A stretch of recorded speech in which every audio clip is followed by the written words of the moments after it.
Hey guys, and welcome back to Art is in Cakes, where we're still talking about airbrushes.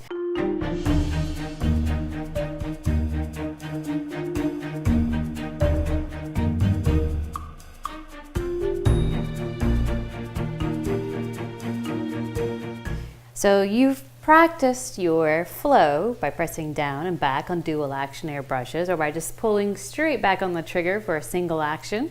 And I imagine you have been experimenting with small dots and larger dots.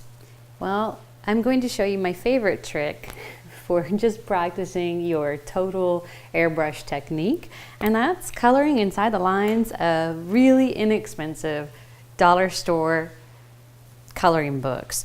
So yes, I went to the dollar store and picked these up. These are just $1 coloring books, but the paper on the inside absorbs airbrush ink really well. And I have several, obviously. This is what I do to de-stress.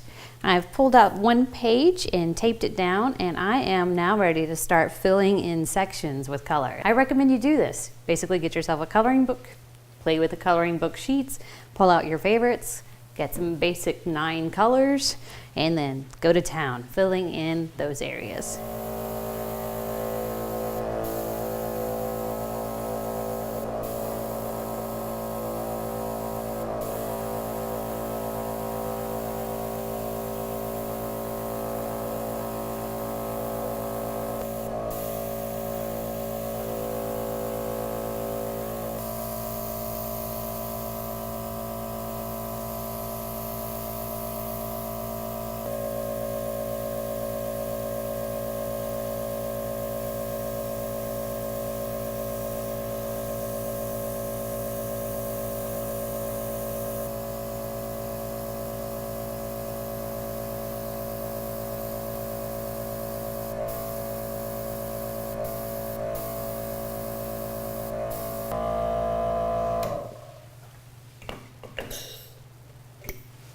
So basically you get the idea.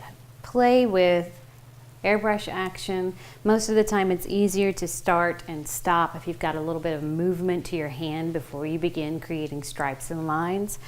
Practice filling in small areas, playing with the controlling of both the air pressure and the flow, or just one action if it's a single action, and go to town. Play with the coloring book. I'll give you permission. Go play. All right, thanks guys, and join us next time.